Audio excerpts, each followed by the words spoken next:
नमस्कार, मी पूर्वी भावे. तुम्ही पाहताय झिरो आवर.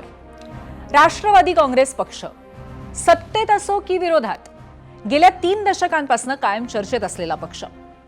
शरद पवारांसारखा 6 दशकांपेक्षा जास्त राजकारणामध्ये सक्रिय असलेल्या नेत्याचं मार्गदर्शन, अजितदादांसारख्या दुसऱ्या फळीतील नेत्यांची फौज आणि महाराष्ट्राचं जातीय राजकारण या त्रिकोणामुळे राष्ट्रवादी काँग्रेस पक्ष महाराष्ट्रामध्ये स्थापनेपासूनच एक अत्यंत महत्त्वाचा पक्ष ठरला. पण जेव्हा जेव्हा विचारधारा आणि राजकीय महत्त्वाकांक्षा यांच्यामध्ये संघर्ष होतो तेव्हा बहुतांश वेळा राजकीय महत्त्वाकांक्षा जिंकते आणि त्या पाठोपाठ विचारधाराही ॲडजस्ट होते. शाहू फुले आंबेडकरांची विचारधारा सांगणारा राष्ट्रवादी काँग्रेस पक्ष 2023 साली फुटला. त्यातला एक गट अजित पवारांच्या नेतृत्वामध्ये आक्रमक हिंदुत्वाचा पुरस्कार करणाऱ्या महायुतीच्या सत्तेत सामील झाला. अजितदादांनी अगदी शेवटपर्यंत आपण विचारधारा सोडली नाहीये असं म्हणताना सगळ्या महाराष्ट्राने पाहिलंय. तर शरद पवारांच्या नेतृत्वामध्ये राहिलेल्या गटानं आम्ही काहीही झालं तरी विचारधारा सोडणार नाही असं म्हणत विरोधातच राहणं पसंत केलं, हेही पाहिलंय. मात्र आता तोच गट सत्तेत सामील होतोय की काय अशा चर्चांना उधाण आलंय. त्याला कारण ठरतायत गेल्या 2 आठवड्यातल्या गाठीभेटी. हे सगळे राजकीय गणित आपण पाहणार आहोतच, पण त्याआधी चर्चा होणार आहे डिलिमिटेशनची. केंद्र सरकारने महिला आरक्षण लागू करण्यासाठी मतदारसंघ पुनर्रचनेचं विधेयक लोकसभेमध्ये मांडलं आणि मोदी सरकारच्या 12 वर्षांच्या इतिहासामध्ये पहिल्यांदाच गरजेचं 2/3 बहुमत न मिळाल्यामुळे सरकारचं विधेयक नाकारलं गेलं. पण आता अचानक हे विधेयक पुन्हा एकदा चर्चेत आलंय. विरोधकांच्या, त्यातही शरद पवारांच्या पक्षाच्या या संदर्भातल्या भूमिकेकडेही सगळ्यांचं लक्ष लागलंय, कारण पक्षाच्या कार्याध्यक्षा सुप्रिया सुळेंचं हे विधान. कुठल्याही राज्यावर अन्याय होऊ नये म्हणून हा प्रस्ताव आला. माझं स्वतःचं DMK, तृणमूल, सपा सगळ्यांशी बोलणं झालं, काँग्रेसशी बोलणं झालं आणि मोठी हा प्रस्ताव जेव्हा आला तेव्हा आम्ही सगळे म्हणलो की इंडिया अलायन्सच्या माध्यमातून आपण या सगळ्याचा विचार करायला हरकत नाही, कारण का कुठल्याच राज्यावर ह्याच्यात काही अन्याय होत नाही असं दिसतंय. आता या प्रश्नावरती पक्षाच्या राष्ट्रीय कार्याध्यक्षा सुप्रिया सुळे जेव्हा बोलतात तेव्हा हा प्रश्न आणखीन जास्त महत्त्वाचा ठरतो. ऐकूयात.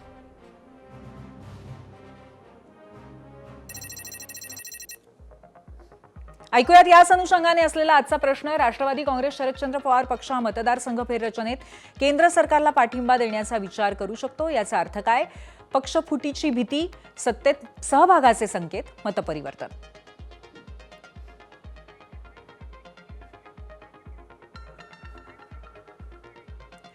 आता फक्त सुप्रिया सुळेंचीच भूमिका बदलली असं नाहीये, तर ठाकरेंच्या खासदारांचीही भाषा बदलली आहे, हेही आपण पाहणार आहोत. पण त्याआधी आपण जर मतदारसंघ पुनर्रचना विधेयक ज्याच्याबद्दल चर्चा करतोय तर त्या विधेयकाची माहिती घेऊयात. आपण एक नजर टाकूयात ग्राफिक्सच्या माध्यमातून. हे विधेयक काय होतं? लोकसंख्या वाढीनुसार मतदारसंघाची पुनर्रचना होणार. लोकसभा मतदारसंघाचं नव्याने सीमांकन होणार.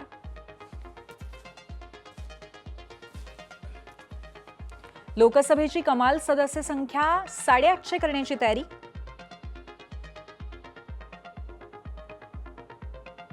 लोकसंख्येच्या आधारावर जागांमध्ये बदलाची चर्चा. सध्याच्या लोकसभा जागा वाढवण्याची मागणी. लोकसंख्येचा निकष लागला तर दक्षिणेकडील राज्यांना फटका बसण्याची भीती यामध्ये सातत्याने वर्तवण्यात आलेली आहे. विरोधकांची ही भीती सातत्याने समोर आलेली आहे.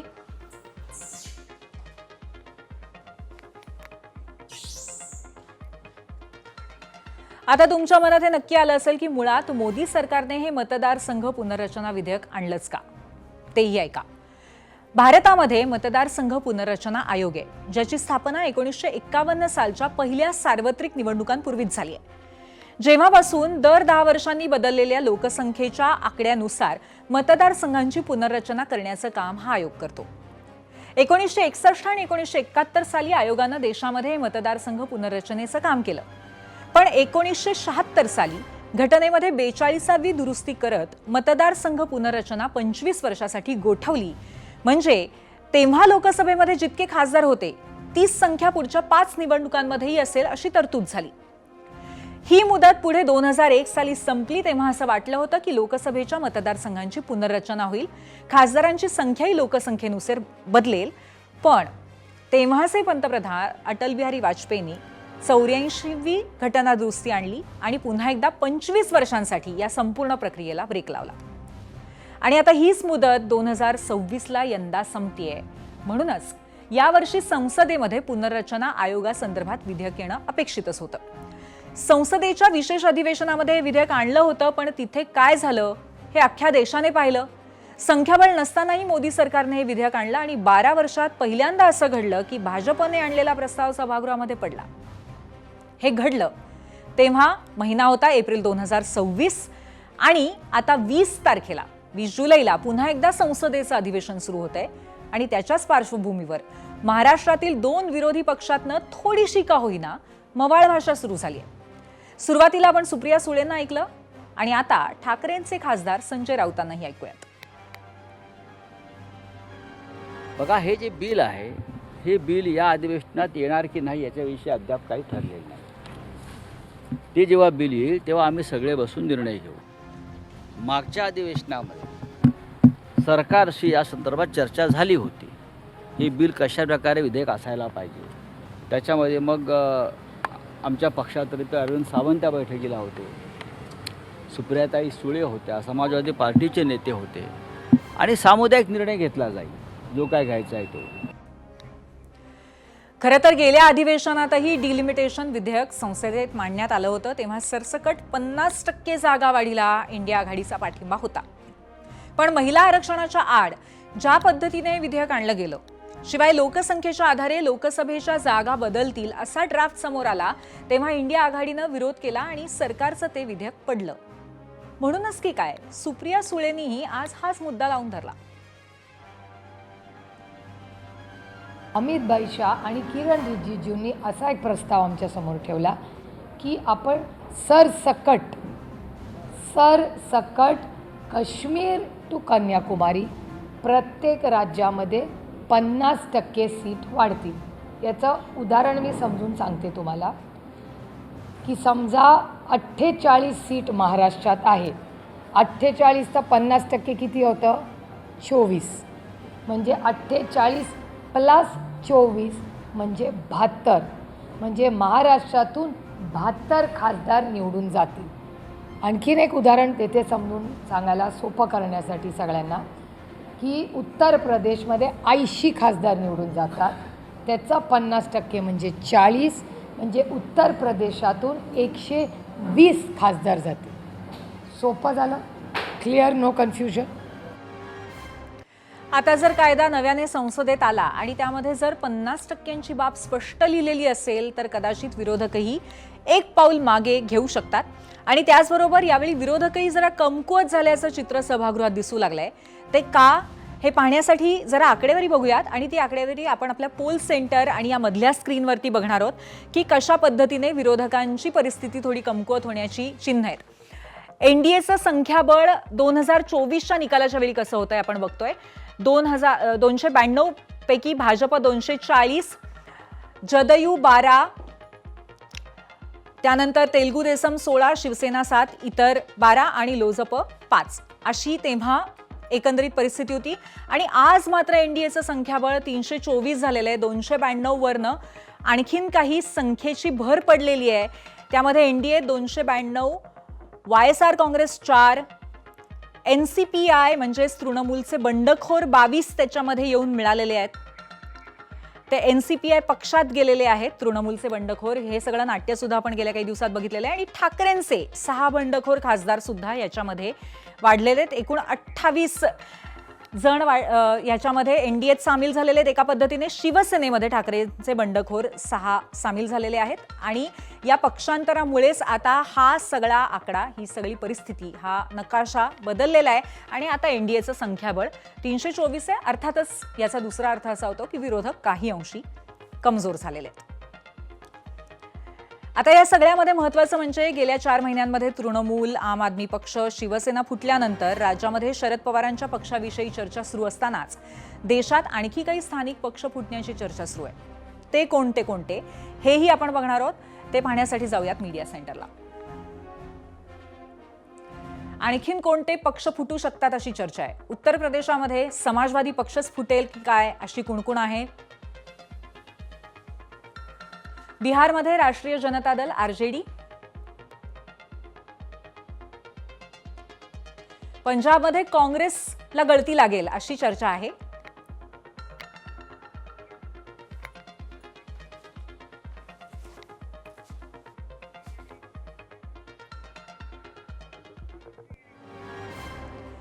आणि या पार्श्वभूमीवर आपण थोड्याच वेळात आपल्या आजच्या पाहुण्यांशी चर्चा करणार आहोत. पण तत्पूर्वी आमच्या आजच्या प्रश्नावरती सर्वसामान्यांच्या प्रतिक्रिया पाहूयात मीडिया सेंटरला.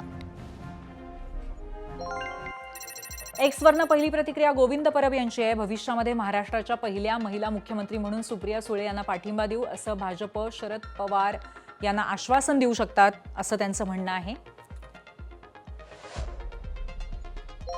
पुढची प्रतिक्रिया एक्सवरनं आहे आशिष मनवरे यांची. शरद पवारांना आत्ता खरं तर स्वतःच्या आमदार खासदारांची चिंता आहे, कारण जे उद्धव ठाकरेंसोबत होत आहे ते आपल्यासोबत घडू नये यासाठी आधीच महायुतीसोबत जुळवून घेण्याची तयारी ते दाखवत आहेत.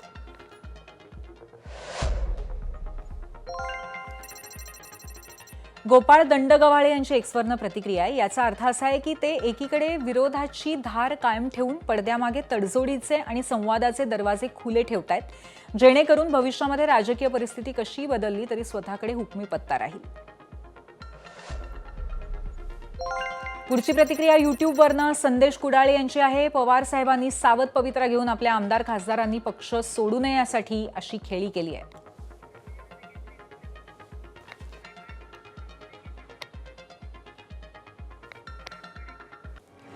आणि या अनुषंगाने चर्चा करण्यासाठी आपल्यासोबत आज आहेत राष्ट्रवादी शरदचंद्र पवार पक्षाचे प्रवक्ते अंकुश काकडे आणि त्याचबरोबर भाजपचे प्रवक्ते विश्वास पाठकजी.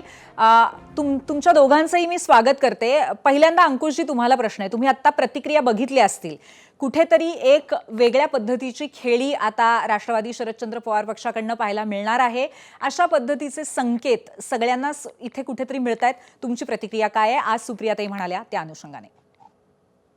पूर्वी खरं म्हणलं तर आज मला या ठिकाणी येण्याची काही आवश्यकता आहे असं मला वाटत नाही. कारण आज सुप्रिया सुळेंनी जवळपास 1 तास माध्यमांशी चर्चा केली आणि आता आपण जे जे मुद्दे या ठिकाणी ठळकपणे दाखवले त्या सगळ्या मुद्द्यांवरती त्यांनी सविस्तरपणे त्यांचं वक्तव्य त्या ठिकाणी व्यक्त केलं आहे. त्यापूर्वी जयंत पाटलांनी देखील जी काही कालपासून तुम्ही सुरू केलेली चर्चा आहे त्या बाबतीमध्ये देखील स्पष्टीकरण केलं. डिलिमिटेशनच्या बाबतीमध्ये इंडिया आघाडीचा पहिल्यापासून विरोध होता असं नाही, परंतु ज्या पद्धतीने गेल्या अधिवेशनामध्ये मोदी सरकारने हे विधेयक आणलं आणि तत्पूर्वी हे विधेयक आणण्यापूर्वी अमित शहा, सुप्रियाताई सुळे, असुद्दीन ओवैसी, अरविंद सावंत आणि संसदीय मंत्री रिजिजू यांच्याशी चर्चा केली आणि त्या चर्चेमध्ये जो काही मसुदा ठरला त्याला या इंडिया आघाडीतल्यांनी मान्यता दिली. अर्थात ती मान्यता देत असताना त्यावेळेला ते 3च पक्ष त्या ठिकाणी होते. इंडिया आघाडीमध्ये आम्ही चर्चा करू आणि त्याच्यावरती आम्ही जे काय असेल ते म्हणणं मांडू. परंतु प्रत्यक्षामध्ये मात्र ज्यावेळेला संसदेमध्ये हे बिल आलं त्यावेळेला ही झालेली चर्चा जी होती 50% प्रत्येक राज्याच्या लोकसभेच्या जागेप्रमाणे द्यायची, त्या चर्चेचा कुठेही त्याच्यामध्ये उल्लेख केला नाही आणि मग तिथे ती चर्चा फिसकटली आणि म्हणून त्या ठिकाणी या बिलाला सगळ्यांनी विरोध केला. आता सुद्धा सुप्रियाताईंनी सांगितलं की जे त्यावेळेला ठरलं होतं ते जर काही या बिलामध्ये स्पष्टपणे येणार असेल, दक्षिणेकडच्या राज्यांच्या कुठल्याही जागा कमी होणार नसतील, तर आजही मी इंडिया आघाडीमध्ये ही चर्चा करू आणि सरकारच्या बाजूने किंवा जे आमचं समाधान झालं तर आम्ही सरकारला पण म्हणजे अशा पद्धतीची जर काही तरतूद किंवा अशा पद्धतीची दुरुस्ती जर सरकारने केली तर लगेचच विरोधकांचाही पाठिंबा असेल अशी अपेक्षा करणं योग्य आहे का? हो, काही हरकत नाही ना. आज सुप्रियाताईंनी तर स्पष्ट सांगितलं की बाबा आम्ही अर्थात हे इंडिया आघाडीमध्ये चर्चा होऊन होईल, पण आमच्या पक्षाच्या बाबतीमध्ये सुप्रियाताईंनी स्पष्ट सांगितलं की अशी झालेली चर्चा आणि अशा पद्धतीने बिल येणार असेल. अर्थात त्यांनी हेही सांगितलं की अजूनपर्यंत बिल संसदेमध्ये मांडलं गेलं नाही, त्याचा मसुदा आमच्या हातामध्ये आला नाही.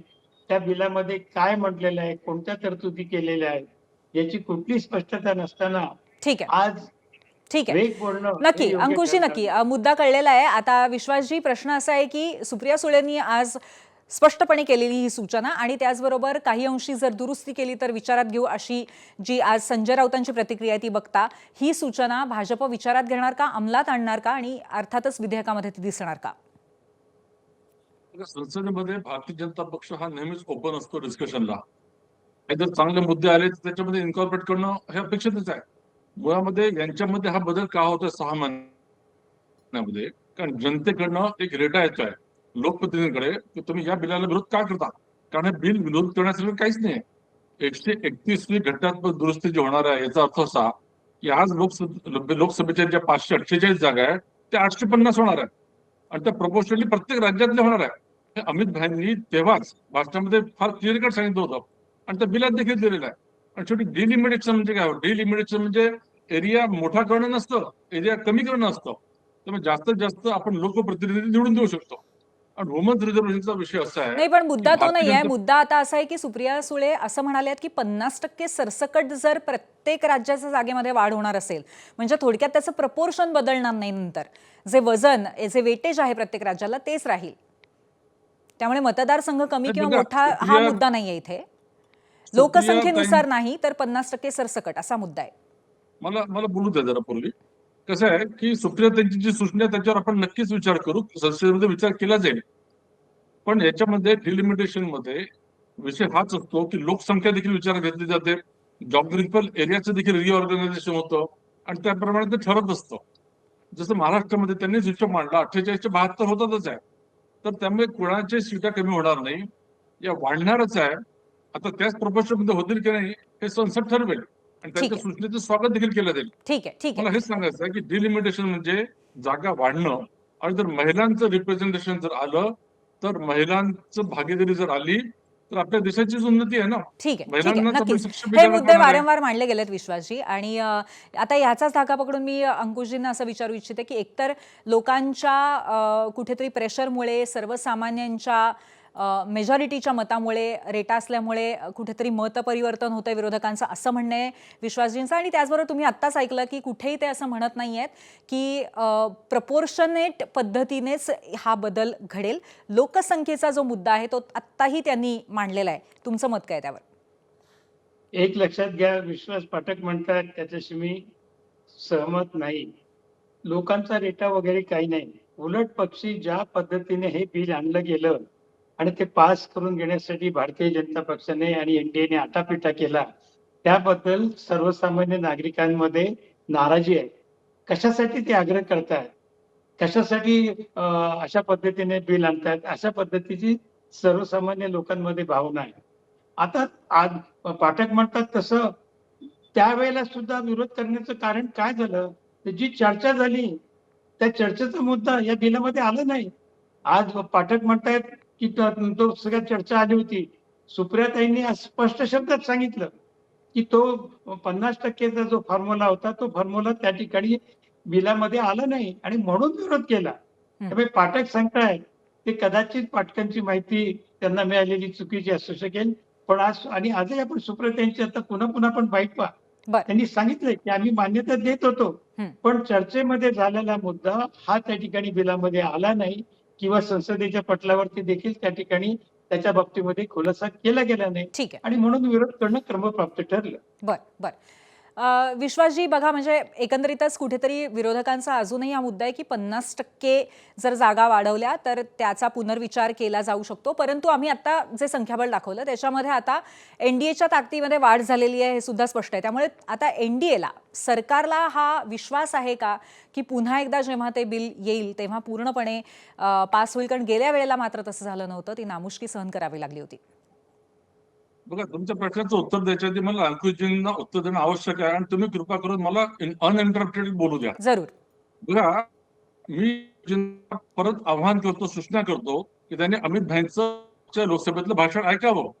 त्याच्यात त्यांनी कोणत्या राज्यामध्ये कसे वाढतील, काय फॉर्म्युला राहील ते सांगितलं आहे.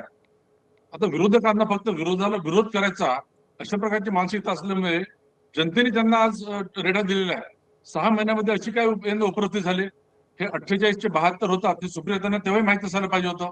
आज ते काय सांगतात आहे? कारण जनतेचाच रेट आहे. राहिला प्रश्न बिल पास होईल की नाही, हे काय आम्ही प्रेस्टिज इश्यू करत नाही आहे. आम्ही जसं 370 आर्टिकल साठी 60-70 वर्ष वाट बघितली, त्या बिलासाठी देखील वाट बघू. पण आमच्यासाठी प्रायोरिटी आहे, आम्हाला हे बिल ताबडतोब पास करायचं आहे, महिलांना आम्हाला एम्पॉवर करायचं आहे आणि देशामध्ये डेव्हलपमेंटल ऍक्टिव्हिटीज मोठ्या प्रमाणामध्ये करायच्या आहेत. ठीक आहे. धन्यवाद. आता याच्यावरती अंती तोडगा काय निघतो आणि कशा पद्धतीने राजकारण वळण घेते आम्ही सुद्धा बघण्यास उत्सुक आहोत. पण तुर्तास धन्यवाद तुम्ही चर्चा केल्याबद्दल. आणि थेट जाऊयात पोल सेंटरला, पाहूयात जनतेला या अनुषंगाने काय वाटतंय, कुठल्या दिशेने जनतेचा कौल जातोय. राष्ट्रवादी काँग्रेस शरदचंद्र पवार पक्ष हा मतदारसंघ फेररचनेमध्ये केंद्र सरकारला पाठिंबा देण्याचा विचार करू शकतो. याचा अर्थ नेमका काय? पक्षफुटीची भीती याला सर्वात जास्त पसंती दिलेली आहे सर्वसामान्यांनी. 47% मतं दिली आहेत. 43% लोक म्हणतात सत्तेत सहभागाचे हे संकेत आहेत आणि 10% लोक म्हणतात मतपरिवर्तन आहे. 44,000 मतं आलेली आहेत. आणि याच अनुषंगाने आमच्या कार्यकारी संपादक सरिता कौशिक यांची भूमिका आपण पाहूयात. सरिता. धन्यवाद पूर्वी. लोकसभेतील पराभवानंतर केंद्र सरकार मतदारसंघांच्या परिसीमनाचा आपला अजेंडा सोडून देईल असं ज्यांना वाटलं असेल त्यांनी सध्या सत्तेत असणाऱ्यांच्या इच्छाशक्तीचा अंदाज चुकवला असं म्हणावं लागेल. ज्या दिवशी परिसीमनाच्या बिलाची चर्चा लोकसभेत होत होती त्याच वेळी विरोधकांच्या मागणीतील काही बदल ताबडतोब बिलात आणण्याची तयारी अमित शहांनी दर्शवली होती. 1 घंटा दे दीजिए असं ते म्हणाले होते. पण तेव्हा विरोधकांनी ऐकलं नव्हतं. खरं तर हा विरोधकांच्या अल्पदृष्टीचा राजकारणाचा. ज्या देशात संसदेतील मतदान व्यापक जनहितापेक्षा व्यक्ती कुठल्या बाजूच्या बाकावर बसलाय ह्यावर अवलंबून आहे, तिथे महत्त्वाचे मतदान सुद्धा दुर्दैवानं अल्पकालीन राजकीय विचारांवरच आधारित असतात. कारण वस्तुस्थिती अशी आहे की देशाची लोकसंख्या 1971 नंतर जी वाढली आहे त्यानुसार लोकप्रतिनिधित्व वाढलेलं नाही. ते वाढवावं लागणारच आहे. ते कसं वाढवायचं ह्यावर चर्चा खरं तर होऊ शकते. त्याच वेळी महिलांसाठी 33% आरक्षण लागू करण्याचाही मार्ग मोकळा होणार होता. पण त्यावेळी ह्या दोन बाबी परिसीमा आणि महिला आरक्षण हे एकत्रित आणण्याचा प्रयत्न अर्थातच वादग्रस्त ठरला. नेहमी विजयाची खात्री करूनच पावलं उचलणाऱ्या केंद्र सरकारनं यावेळी सत्तेच्या कॉरिडॉर्समध्ये आवश्यक राजकीय गणितं जुळवून विजय निश्चित का केला नसावा हा तर प्रश्न आहेच. एका महत्त्वाच्या मतदानात पहिल्यांदा केंद्र सरकारला पराभव स्वीकारावा लागला. तत्पश्चात विरोधक हे महिला आरक्षण विरोधी असल्याचं चित्र उभं करण्याचा प्रयत्न सरकारनं केला. पण तो कितपत यशस्वी झाला हा सुद्धा प्रश्न आहेच. पण ज्या विजयाच्या इच्छाशक्तीबद्दल मी आधी बोलले ती लक्षात घेता हे विधेयक पुन्हा एकदा मतदानासाठी येणार हे जवळपास निश्चित मानायला हवं. आणि यावेळी त्यासाठीची आवश्यक राजकीय पूर्वतयारी करताना सरकार दिसते. मग तृणमूल काँग्रेसची फूट असो किंवा उद्धव ठाकरे गटाचे विभाजन असो, पण इथेच ही मंडळी थांबत नाहीयेत किंवा त्यांना एवढ्यावरच थांबता येणार नाहीये हे पण स्पष्ट आहे. त्यामुळे इतर विरोधी पक्षांशी विशेषतः शरद पवार यांच्या राष्ट्रवादी काँग्रेससारख्या काही पक्षांशी पडद्यामागे चर्चा सुरू असल्याचे संकेत मिळत आहेत. चर्चेदरम्यान त्यांच्या खासदारांनी सुचवलेल्या बदलांचा समावेश करून हे विधेयक पुन्हा आणले जाऊ शकते, ज्यामुळे त्यांना भूमिका बदलण्यासाठी राजकीयदृष्ट्या सन्मानजनक आधार मिळू शकतो. पण जर हे झालं तर सर्वात महत्त्वाचा भाग म्हणजे या प्रक्रियेमुळे मतदारसंघ तर बदलणार, पण त्याचा परिणाम भारताच्या राजकीय नकाशावर काय होणार याचं जास्त कुतूहल आहे. पूर्वी. धन्यवाद सरिता. दुसऱ्या पक्षाच्या आमदार खासदारांना स्वतःकडे ओढणे, खासदार आमदारांनी पक्षांतर करणे, प्रसंगी बंडखोरी करणे किंवा वेगळा पक्ष देखील काढणे, राजकारणामध्ये हे सगळं काही सुरूच असतं. हे पूर्वीही होत होतं, आत्ता सुद्धा होत आहे. कदाचित आता त्याचं प्रमाण हे नजरेत यावं इतकं वाढलं असेल, पण आमदार खासदारांची पक्षातली ये जा काही नवीन नाहीये. कारण राजकारणामध्ये सत्ता हेच अंतिम ध्येय असतं आणि हे ध्येय गाठण्यासाठी राजकीय पक्षांकडनं सतत प्रयत्न सुरू असतात. त्यात सत्ताधारी पक्षांनी यात फार मोठी आघाडी घेतली आहे हे मात्र सध्या नक्की आहे. आता सत्ताधाऱ्यांकडनं अन्य पक्षाच्या खासदारांची इन्कमिंग करण्याचं निमित्त मतदारसंघ विलिनीकरण विधेयक मार्गी लावणं हे आहे आणि ते कसं हे आपण झिरो आवरच्या पहिल्या सत्रात बघितलंय. आता झिरो आवरच्या दुसऱ्या सत्रामध्ये आपण याच्याशी संबंधित दुसरा विषय बघूया. तुम्हाला माहिती आहे की तृणमूल काँग्रेसचे 20, ठाकरेंच्या शिवसेनेचे 6 असे एकूण 26 नवे खासदार आता केंद्रातील सत्ताधारी एनडीएच्या झोळीत आलेत. पण आता चर्चा सुरू आहे ती राष्ट्रवादी काँग्रेस शरद पवार पक्षाचं विलिनीकरण किंवा त्यांच्या एनडीएमध्ये येण्याचा मुद्दा. खरं तर ही चर्चा याआधी सुद्धा झाली आहे. मग आज असा विषय समोर येण्याचं कारण काय, असा प्रश्न तुम्हाला नक्की पडला असेल. आज हा विषय समोर येण्याचं कारण काल रात्री राष्ट्रवादी काँग्रेस आणि राष्ट्रवादी काँग्रेस शरदचंद्र पवार या दोन्ही पक्षांचे ज्येष्ठ नेते एकाच वेळी मुख्यमंत्र्यांच्या वर्षा बंगल्यावरती पोहोचले. आता ते अचानक भेटले की ठरवून भेटले किंवा इतर काही कारणामुळे भेटले हे आपण झिरो आवरच्या या सत्रामध्ये जाणून घेण्याचा प्रयत्न करणार आहोत. त्यांची ही भेट ठरवून असल्यास दोन्ही पक्षांचं विलिनीकरण होणार का की शरद पवारांचा पक्ष एनडीएमध्ये येणार, या चर्चा होणं स्वाभाविकच आहे. सध्या तरी हे सगळं चर्चा या स्तरावरच आहे. पण असं असलं तरीही राष्ट्रवादी काँग्रेस शरदचंद्र पवार पक्षाच्या गोटात काहीतरी नक्कीच सुरू आहे. ते काय हे आपण समजून घेणार आहोत. पण त्याआधी बघूयात आपला दुसरा प्रश्न. झिरो आवरचा आजचा दुसरा प्रश्न आहे. एकीकडे प्रफुल्ल पटेल, सुनील तटकरे तर दुसरीकडे जयंत पाटील हे एकाच वेळी वर्षा बंगल्यावरती भेटीला. काय वाटतं आणि पटतं? 3 पर्याय आहेत. वर्षावर वेगवेगळ्या खोलीमध्ये कदाचित ते असतील, वर्षावरती त्यांची अचानक भेट झाली असेल किंवा ही एक ठरवून झालेली बैठक आहे. महाराष्ट्राला याबद्दल काय वाटतंय हे आम्हाला समजून घ्यायचंय. तुम्हाला हे माहितीच आहे की एप्रिल महिन्यामध्ये केंद्राचं मतदारसंघ फेररचना घटना दुरुस्ती विधेयक संसदेत पडलं. पण आता सोमवारपासून सुरू होणाऱ्या पावसाळी अधिवेशनामध्ये केंद्र सरकार पुन्हा हे विधेयक आणून मंजूर करण्याच्या निश्चयात आहे. हे विधेयक तडीस येणं या उद्देशाने केंद्र सरकार जणू छातीला माती लावूनच प्रयत्न करत आहे. त्यासाठीच आधी तृणमूल काँग्रेसचे 20 बंडखोर खासदार आणि त्यानंतर ठाकरेंच्या शिवसेनेचे 6 खासदार शिंदेंच्या माध्यमातून एनडीएमध्ये सामावून घेण्यात आलेत. यानंतरही केंद्रातील सत्ताधाऱ्यांना आणखी खासदारांची गरज आहे. ती गरज पूर्ण करण्याचा मार्ग महाराष्ट्रात राष्ट्रवादी काँग्रेस शरदचंद्र पवार पक्षाच्या रूपात आहे. पण मग हा पक्ष एनडीएमध्ये येणार की त्यांचा मातृपक्ष असलेल्या मूळ राष्ट्रवादी काँग्रेस पक्षामध्ये विलीन होणार, हाही एक मोठा प्रश्न आहे.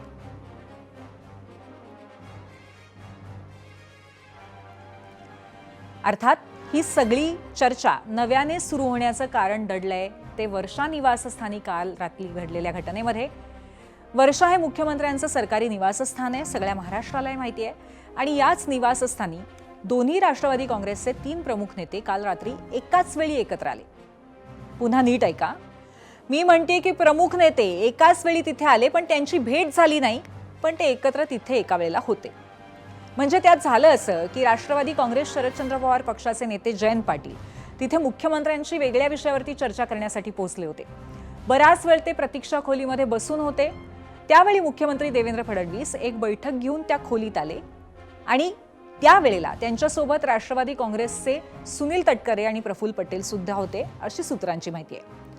आता असे हे तिन्ही एकाच वेळी तिथं पोहोचणं आणि ते सुद्धा सध्याच्या राजकीय वातावरणामध्ये हा खरंच फक्त योगायोग असेल का, हा निश्चितच चर्चेचा विषय ठरतो. बघूया याबद्दल जयंत पाटील यांनी काय सांगितलंय. ईश्वरपूर आमचं शहर जे आहे त्याच्या नगराध्यक्ष पदाचा निर्णय हा चुकीचा झालाय, एवढंच मला त्यांच्या कानावर घालायचं होतं. आणि दुसरं कोणतंही काम नव्हतं, त्यामुळे माझ्याकडे कुठला कागदही नव्हता. मी त्यांच्याकडं काही निवेदन दिलं वगैरे अशी काही भानगड नाही. मी जाऊन त्यांच्याशी बोललो. ते बऱ्याच वेळाने बाहेर आले, कारण त्यांनी बाहेर आले मला सांगितलं, सॉरी माझं जरा मीटिंग चालू आहे पण काय आहे सांगा. मग मी त्यांना सांगितलं, सांगून भेट झाल्यावर मी निघून आलो. त्या पलीकडं कोणती चर्चा करण्याचा प्रश्नच उद्भवत नाही ना. मुख्यमंत्र्यांच्या बंगल्यावरची ही भेट दोन्ही राष्ट्रवादींचं विलिनीकरण किंवा शरद पवार यांच्या पक्षाने एनडीएमध्ये येण्यासंबंधीची चर्चा नव्याने सुरू होण्याचं केवळ एक निमित्त ठरलंय. पण हा विषय नवा नाहीये, हेही तुम्हाला माहिती आहे. पक्षाने एनडीएमध्ये सहभागी होण्यासंबंधीच्या बैठकीमध्ये जयंत पाटील हे स्वतः अनुकूल होते आणि त्यावेळी रोहित पवार त्यासाठी प्रतिकूल होते. त्यातूनच रोहित पवार बैठक सोडून निघून गेले होते, असंही याआधी बाहेर आलंय. आता केंद्राच्या घटनादुरुस्ती विधेयकाला प्रसंगी पाठिंबा देऊ हे सुप्रिया सुळेंचं आजच केलेलं वक्तव्य, यामुळेच राष्ट्रवादी काँग्रेस शरदचंद्र पवार लवकरच सत्ताधाऱ्यांसोबत येणार हे निश्चित असल्याचे ठोस संकेत मिळत आहेत. पण पुन्हा प्रश्न उरतो, तो पवारांचा पक्ष विलीन होणार की एनडीएमध्ये जाणार? जयंतराव तर ऑफिशियली गेले होते, गाडीने गेले, गाडीने आले. त्यांनी जयंतरावनी काय हुडी बुडी घातली नव्हती, ऑफिशियलीच गेले, काही प्रॉब्लेम नाही. एक तिथे सुनील तटकरे जी आणि प्रफुल्ल पटेलची होते का नाही ह्याचं उत्तर माझ्याकडे नाही. आणि हा प्रश्न मला विचारायच्या ऐवजी हा प्रश्न तुम्ही माननीय देवेंद्रजींना विचारला पाहिजे, कारण काही मीटिंग त्यांच्या घरी झाली. आमच्या पक्षाचे नेते इस्लामपूरच्या ईश्वरपूरच्या कामासाठी गेले होते, ऑफिशियली वेळ मागून गेले होते. त्यांचं काम झालं आणि पुढच्या दरवाज्याने गेले आणि पुढच्याच दरवाज्याने परत आले. एकूणच दोन्ही राष्ट्रवादी काँग्रेसच्या गोटात सुरू असलेल्या या हालचाली खूप काही सांगून जातात. अर्थात असे विषय कुठलाही नेता समोर येऊन कधीच सांगणार नाही. मुळात राजकारणामध्ये जे करायचं असतं ते कधीच सांगितलं जात नाही, पण आमदार खासदार नेत्यांशी झालेल्या चर्चेतनं बरेच संकेत मिळत असतात. एकूणच या दोन्ही पक्षामध्ये काय सुरू आहे हे जाणून घेऊयात आमचे प्रतिनिधी निलेश बुधावले यांच्याकडनं. निलेश आपल्या सोबत आहेत. निलेश, शरद पवारांच्या राष्ट्रवादीची विलिनीकरणाबाबत नेमकी काय भूमिका आहे? ते एनडीएमध्ये येतील की विलीन होतील, काय सांगशील?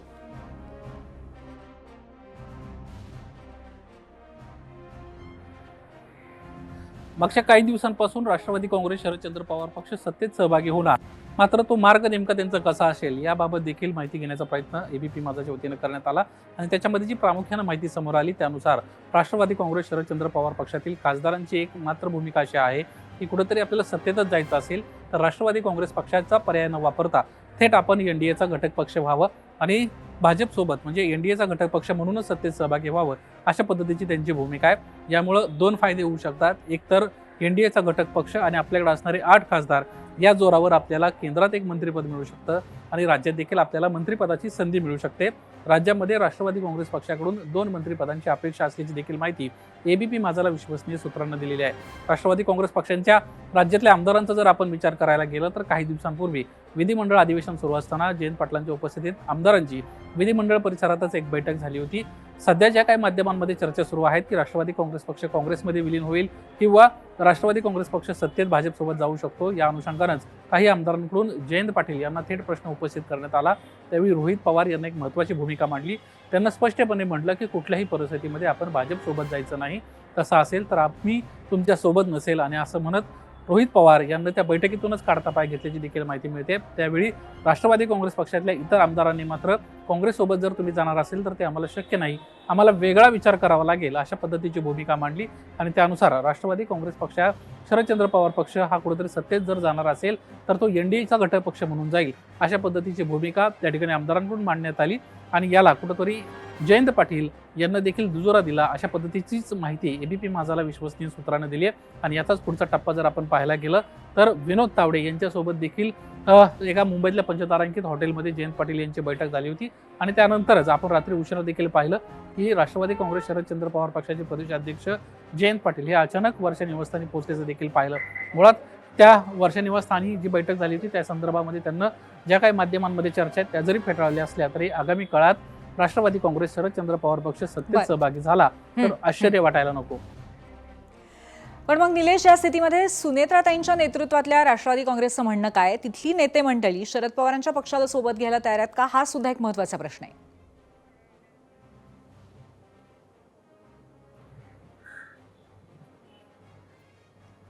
राष्ट्रवादी काँग्रेस शरदचंद्र पवार पक्ष जरी राष्ट्रवादी काँग्रेस सोबत जाऊ इच्छित नसला तरी राष्ट्रवादी काँग्रेस शरदचंद्र पवार पक्षाला सत्तेत जर यायचं असेल तर त्यांच्या अनुषंगानं त्यांना काय पॅरामीटर्स असू शकतील या अनुषंगानं आपण ज्यावेळेस विचार करायला जातो त्यावेळी मुख्यमंत्री देवेंद्र फडणवीस यांचं नुकतंच दिल्लीमध्ये जे स्टेटमेंट आलं होतं ते अतिशय महत्त्वाचं मानलं जाते.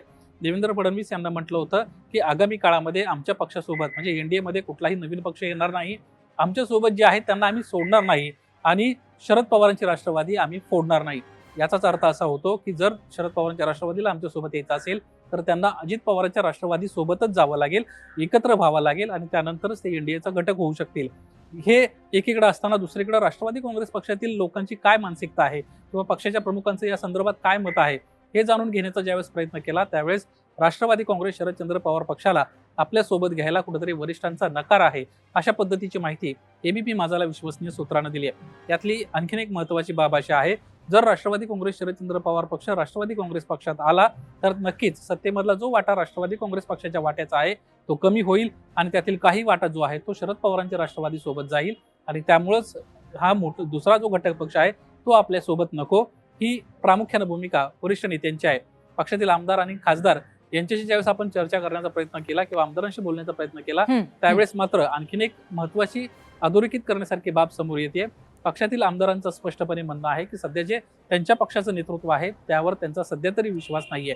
आगामी काळात जर पक्षाला गती मिळवायची असेल, पक्ष मोठा करायचा असेल तर नेतृत्व खंबीर असणं गरजेचं आहे. नक्कीच धन्यवाद निलेश दिलेल्या माहितीबद्दल. आणि यामध्ये काय घडतंय यावरती आपण नजर ठेवून असूच. तर आता या परिस्थितीनुसार राष्ट्रवादी काँग्रेसच्या दोन्ही पक्षांचं विलिनीकरण झाल्याचे फायदे आणि तोटे पक्षाच्या दृष्टिकोनातनं काय असतील याच्यावरती आपण एक नजर टाकूया. ग्राफिक्सच्या माध्यमातून जाऊयात आपल्या मीडिया सेंटरला.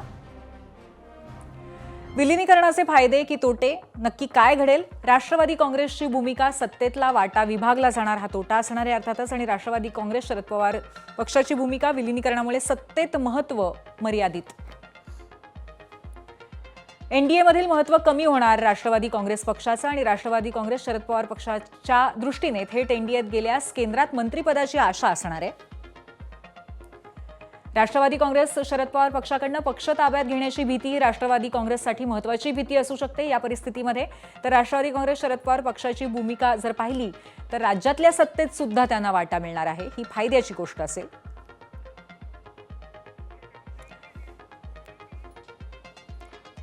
त्यामुळे ही परिस्थिती कदाचित राष्ट्रवादी काँग्रेससाठी काहीशी तोट्याची पण राष्ट्रवादी शरद पवार पक्षासाठी फायद्याची असू शकते. दुसऱ्या प्रश्नावरती आपण आता सर्वसामान्यांच्या प्रतिक्रिया काय आल्या त्याच्यावर एक नजर टाकूया. मीडिया रिॲक्शन्स पाहूयात मीडिया सेंटरला.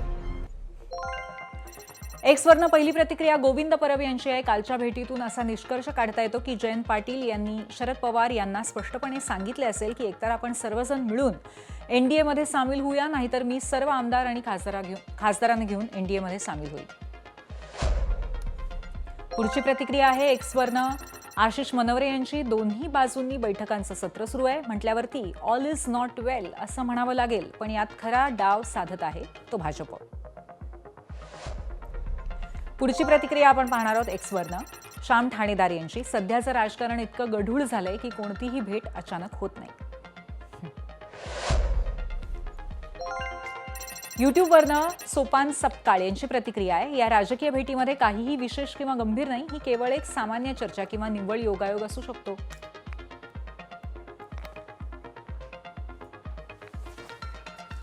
आणि आता पोल सेंटरला जाऊयात आणि पाहूयात या मुद्द्यावरती महाराष्ट्रानं प्रश्नाला कौल काय दिलेला आहे.